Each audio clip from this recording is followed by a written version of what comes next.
तो हम जानते हैं, तो हमारे सबकी बोलती बंद करना चाहते हैं। CNRC में हमने देखा कि आखिरी सांस तक हम बराबरी के, तो हम समता के लिए लड़ेंगे। डर दिखाते हो, डर दिखाते। दुर्भाग्य से आज कोर्ट भी जैसे हम चाहते हैं वैसे, यानी हम चाहते हैं ना, जो हम कानूनी, यदि कानून से होता तो बाबरी मस्जिद की जमीन किसी को भी नहीं दी होती, ना मुसलमानों को ना हिंदू को, क्योंकि हिंदुओं ने सभी कानून तोड़े थे। कई वकील यहाँ होंगे, कंटेम्प्ट ऑफ कोर्ट करके उन्होंने ये मस्जिद गिराई। तो कोर्ट ने, जिसका कंटेम्प्ट हुआ उसी कोर्ट ने उनको मदद करी। ये तो बहुत गलत काम है, लेकिन किया।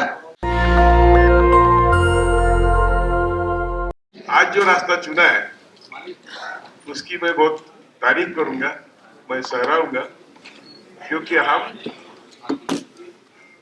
एक दूसरे के साथ जाने को तैयार हैं। यदि हम, मैं तो वही मेरा सेंटेंस है जिसके लिए मुझे दिल्ली हाईकोर्ट में पिटिशन में पेश कर रहा हूं। मैंने आजाद मैदान में बंबई में कहा था, यदि हम सब लोग, हम नंबर 2 की संख्या हमारे भारत में, हम उतने ही जिम्मेदार हैं देश के प्रति जितने कोई बाकी देशद्रोही ढोंग कर रहे हैं।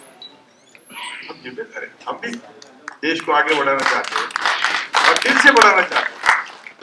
तो ये क्या किसी की बख्तेदारी नहीं है, किसी के बाप का ही नहीं है, देश नहीं है, हम सब का, हम सब का देश है। और ये संविधान ने दिया है। संविधान की शुरुआत क्या है?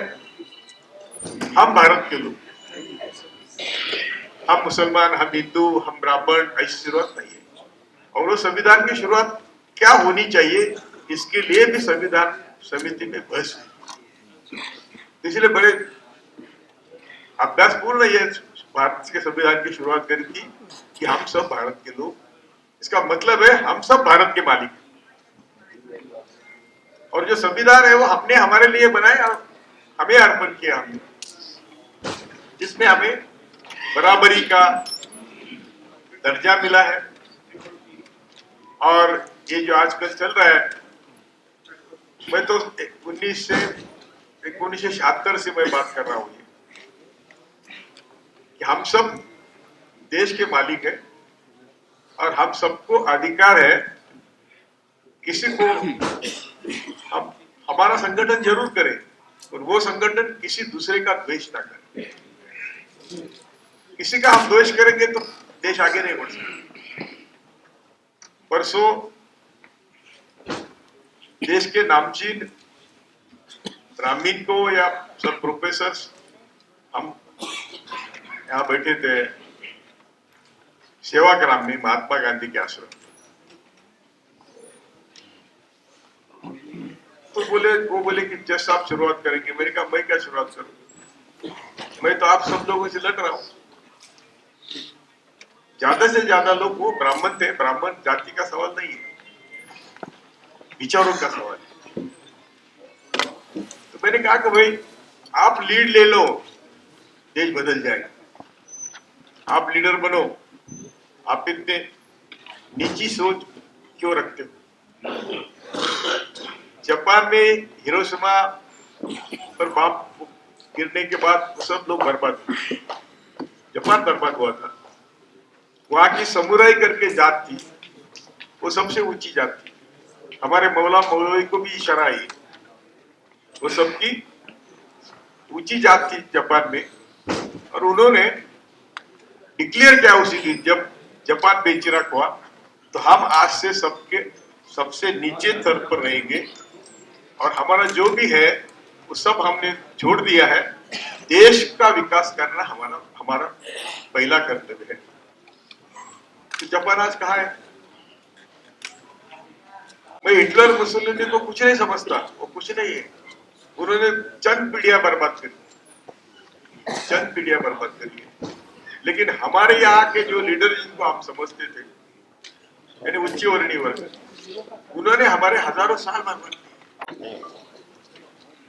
स्वर्ग की लालच दिखाकर, नरक का डर दिखाकर। सभी धर्मों की ये बात है, लेकिन हिंदू धर्म की एक अलग बात है। 33 करोड़ देव सर पर रखकर ये हमें स्वतंत्र विचार करने नहीं देते। मैं किसी धर्म के खिलाफ नहीं, और किसी धर्म के बाजू में नहीं, मैं मानवता के बाजू में। मैं शेवटी से कह रहा हूं कि हमारी जो ऊंच नीचता है, जातीयता है, ये हमारे सभी दुखों का कारण है। अभी आपने किसी ने कहा कि पसबंदा ये सब जो है वो किसकी देन, किसकी देन? इस्लाम धर्म या ईसाई धर्म पहले आया केरला, और वहां के सबसे टॉप जो ब्राह्मण थे उन्होंने पहले वो ईसाई बने, उसके बाद इस्लाम भी स्वीकार किया, मस्जिदें बनी, चर्चेस बनी, और अभी आज कई कई सावरकर कि वो हमारे दुश्मन है।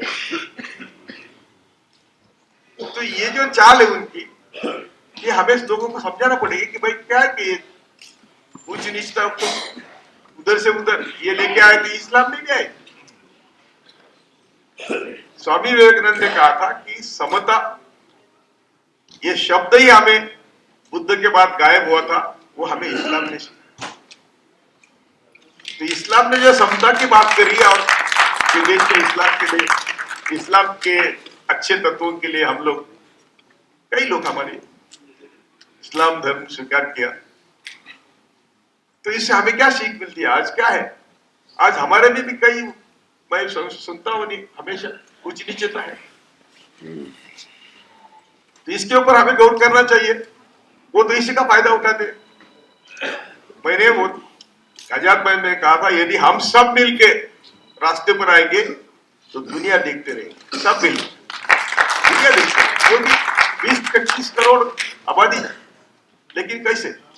संविधान के दायरे में, और डॉक्टर बाबा साहब ने और महात्मा गांधी ने दिखाए रास्ते पर अहिंसा के नाम से। आर्टिकल 19 क्या कहता है कि हमें अधिकार है,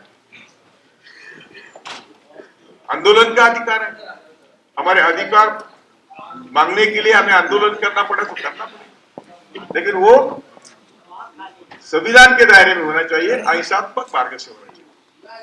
वो अहिंसात्मक मार्ग और संविधान के मार्ग से, वो शब्द मेरे भाषण से निकाले और बोले कि दिल्ली के दंगे का कारण कोई बड़ी का मुंबई का भाषण।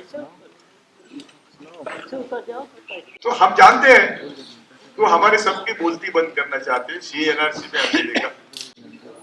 लेकिन मैं आपको वादा करता हूं, ज्यादा लंबा भाषण करने की भी मैं नहीं आ, कि आखिरी सांस तक हम बराबरी के लड़ाई के लिए, सबको, हम सब बराबरी के हैं, इसलिए आपने ये दिखाया, तो हम समता के लिए लड़ेंगे, और उसके लिए ना किसी धर्म की जरूरत है, ना किसी अल्लाह ईश्वर की जरूरत है, ये हमारे दिल की बात है कि सभी मानवता एक है, और उसके लिए हम लड़ना हमारा कर्तव्य समझते हैं, वो भी आखिरी सांस तक। मैंने CNRC आप सब मालूम है, देश भर में गया, लेकिन माहौल बदलते बदलते इतना बुरा हुआ, उनको कानून तो अमलबजावनी नहीं कर सकते। मैं बोलता था, तब भी बोलता था कि किसी का बाप आया तो ये कानून का अमलबजावनी नहीं कर सकते, कैनॉट बी इम्प्लीमेंटेड।